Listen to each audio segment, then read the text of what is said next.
पूछिएगा तो मैं बताऊंगी, लेकिन मैं इतना बताना चाहूंगी कि जो दंगल मूवी आप लोगों ने देखी है वो 99% हमारी रियल स्टोरी है। मतलब 1-2% उसके अंदर डायलॉग या थोड़ा सा, क्योंकि मूवी है तो थोड़ा मसाला डालना पड़ेगा, बट जितनी भी है पूरी हमारी लाइफ के इर्द गिर्द है।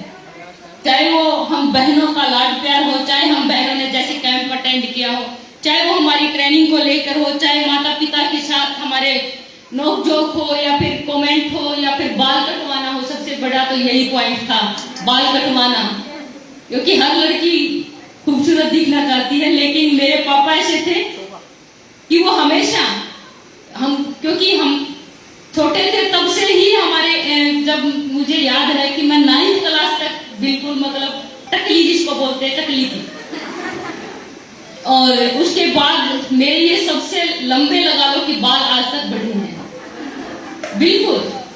और बालों की मैं कहानी मैं बताऊं कि एक बार जब मैं छोटी थी तो मेरे से घर के परिवार के किसी ने पूछ लिया कि तेरा सबसे बड़ा शौक क्या है, तो मैंने कहा कुश्ती के अलावा सबसे पहला तो मेरा शौक जो है वो पहला प्यार और मेरा शौक कुश्ती है। लेकिन उसके बाद अगर कोई पूछता है तो मेरे बाल बढ़ाना है, तो मतलब हंसने लगे कि बाल बढ़ाने का भी कोई शौक हुआ। मैंने कहा कि मेरे पापा बढ़ाने नहीं देते, तो इसलिए मेरा सबसे बड़ा शौक है कि बाल बढ़ाना। लेकिन मेरे पापा कहते थे कि पहले आपका शौक कुश्ती होना चाहिए, जो चीज आपका लक्ष्य है वो होना चाहिए, उसके बाद आपका कोई भी शौक, जब आपका रेसलिंग के अंदर कैरियर बन जाएगा, आप एक अच्छे सब कुछ अचीव कर लेंगे और आप एक पड़ाव पे पहुंच जाएंगे, उसके बाद आप जितने भी शौक है, बाल बढ़ाना है, सजना संवरना है, सब कुछ पूरा कर लीजिएगा। तो उस टाइम छोटे थे, समझ में नहीं आता था, लेकिन आज जब बड़े हुए तो समझ में आया कि पापा जो कहते थे वो ठीक कहते थे।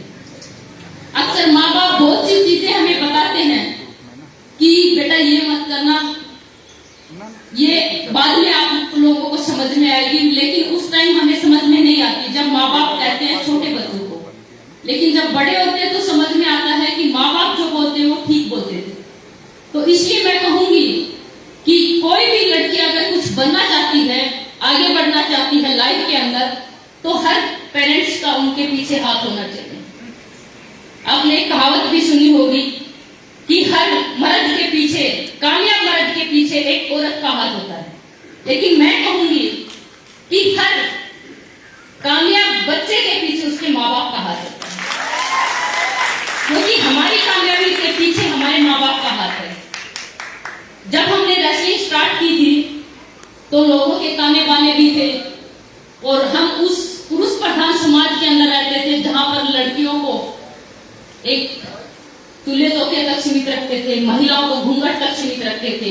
हम उस समाज का हिस्सा हैं, और वहां से निकलना मतलब ये लगा लो कि कोई सोच भी नहीं सकता। अगर मेरे माँ बाप ने हमें मौका नहीं दिया होता तो आज हम भी यहाँ पे नहीं होते। तो मैं हर पेरेंट्स को कहूंगी कि अपनी लड़कियों को मौका जरूर दें। अगर आप उनको मौका देंगे तो उनके अंदर इतनी काबिलियत है कि वो भी हमारी तरह बन के दिखा सकती है। बस एक मौके की तलाश है और माँ बाप का सपोर्ट की जरूरत है। लेकिन एक चीज और मैं बताऊंगी कि उस टाइम एक बार का मुझे किस्सा याद है कि हम दंगल खेलने के लिए गए थे। जब रेसलिंग स्टार्ट की थी 1-2 साल के बाद हम दंगल खेलने गए। राजस्थान के किसी गांव में हम दंगल खेलने गए थे, और मेरे भाई जो थे वो भी हमारे साथ गए थे। तो हमने जो आयोजन जो करवा रहे थे उनसे कहा कि हमारी कुश्ती करवाई, क्योंकि लड़कियां तो थी नहीं उस टाइम पे दंगल करने के लिए। तो उन्होंने कहा आप और लड़की, मतलब ऐसे हैरान होके कि लड़कियां कुश्ती करती। मैंने कहा हाँ, हमें कुश्ती लड़नी है और दंगल खेलना है। तो उन्होंने कहा कि किस ग्रंथ में लिखा है कि लड़कियां कुश्ती करती हैं। तो वो क्वेश्चन मतलब हमें खुद शॉक कर गया। तो हमने उसको वापिस से उनसे एक क्वेश्चन कर लिया कि कौन से ग्रंथ में लिखा कि लड़कियां कुश्ती नहीं कर सकती। तो वो खुद भी हैरान हो गए, उनके पास भी जवाब नहीं था। तो हमने कहा कि हमें कुश्ती लड़नी, वो लड़कियां तो यहाँ पे है नहीं। हमने कहा लड़कों से करवा दीजिए। तो उन्होंने हमारी सुनी नहीं, आज शायद उनको वो देख रहे होंगे तो वो भी हैरान होंगे कि आज ये वही लड़कियां जिनको हमने दंगल खेलने से मना किया था, उन्होंने दंगल लड़ने नहीं दिया, जबकि मेरे भाई और लड़के आए। तो हमें वहां पे बड़े मायूस होकर वापिस आना पड़ा कि आज तो नहीं, कल फिर देखेंगे, लेकिन हमें साबित करना है अपने आप को कि लड़कियां भी दंगल कर सकती हैं। और आप लोगों के आशीर्वाद प्यार से हमने वो साबित भी करके दिखाया है। लेकिन सभी महिलाओं से एक चीज मैं कहना चाहूंगी कि लाइफ के अंदर अगर आपने कोई निर्णय ले लिया, फैसला ले लिया कि मुझे ये करना है, तो फिर पीछे मुड़ के मत देखना। लोग क्या बोल रहे हैं, कौन क्या बोल रहा है, किसी की नहीं सुनना। बस अपनी आंखें, अपनी नजर जो है वो अर्जुन की तरह होनी चाहिए अपने लक्ष्य के ऊपर। जब आप अपने लक्ष्य पे पहुंच जाएंगे तो जो लोग आपको ताना दे रहे हैं, जो लोग आपके पीछे बड़बड़ा रहे हैं, एक दिन वही लोग आपके साथ खड़े होंगे। लेकिन साथ वो तभी खड़े होंगे जब हम अपनी मंजिल को पालेंगे। तो जब तक हम अपनी मंजिल को नहीं पालेंगे तब तक हमें रुकना नहीं है, थकना नहीं है और रुकना ही नहीं है। तो मेरा यही सभी महिलाओं से है, क्योंकि बहुत सी महिलाएं समाज की लोगों के ताने बाने से सुनकर वो कहीं ना कहीं कदम पीछे हटा लेती हैं। और ये चीज हमने देखी है, क्योंकि जब हमने रेसलिंग स्टार्ट की थी, हमारे साथ मेरे गांव की 4-5 लड़कियों ने भी की थी। लेकिन समाज के दबाव के कारण, समाज के ताने बाने के कारण, लोगों के कमेंट जो सुनते थे, उनके कमेंट और समाज की सोच के कारण उन्होंने अपनी बेटियों को पीछे खींच लिया। और आज उनके पेरेंट्स जो हैं वो पछता रहे हैं कि अगर हमने समाज की और लोगों की नहीं सुनी होती तो आज हमारी बेटियां भी यहाँ पे होती और देश का नाम रोशन कर रही।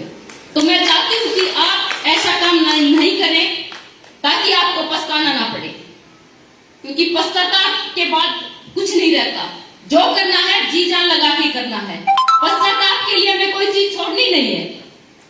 जितना मन करता है उतना आप करिए, उसके अंदर जान झोंक दीजिए। कुछ भी करना है, हर क्षेत्र में अपनी भागीदारी दिखाइए। नामुमकिन नाम की कोई भी चीज नहीं है। अगर आपने कुछ करने की ठान ली तो आप जरूर उसको पाके रहेंगे और तभी पा सकते हैं। आपके अंदर दृढ़ विश्वास होना चाहिए, आत्मविश्वास होना चाहिए और खुद पे भरोसा होना चाहिए कि ये काम मैं कर सकती हूँ, और तभी आप उस लक्ष्य को पा सकते हैं।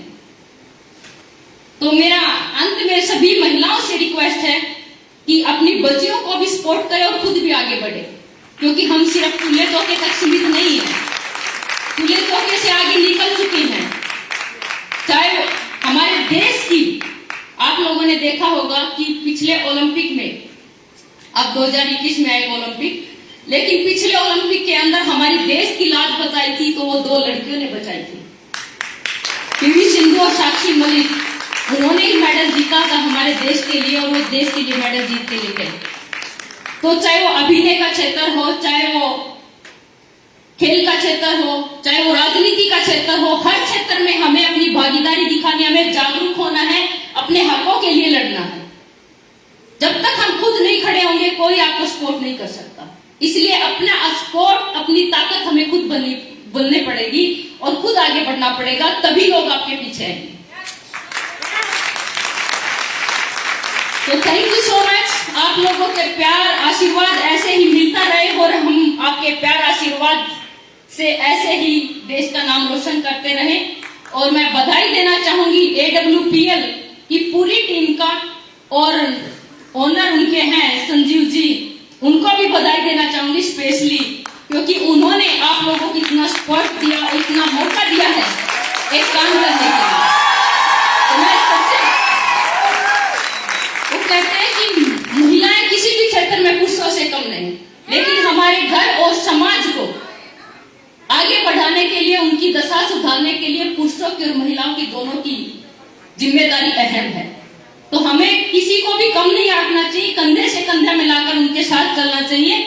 और आप सब लोगों का अगेन धन्यवाद करती हूँ और आप लोगों को बधाई देती हूँ कि अंतर्राष्ट्रीय महिला दिवस की आपको अगेन बहुत बहुत शुभकामनाएं, बहुत बहुत बधाई।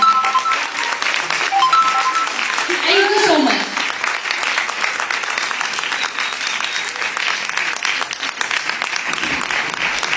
Well, once again, since we have Babita ma'am here, भाई इतनी सारी women यहाँ पर मौजूद हैं, तो let us all wish this special woman a happy Women's Day.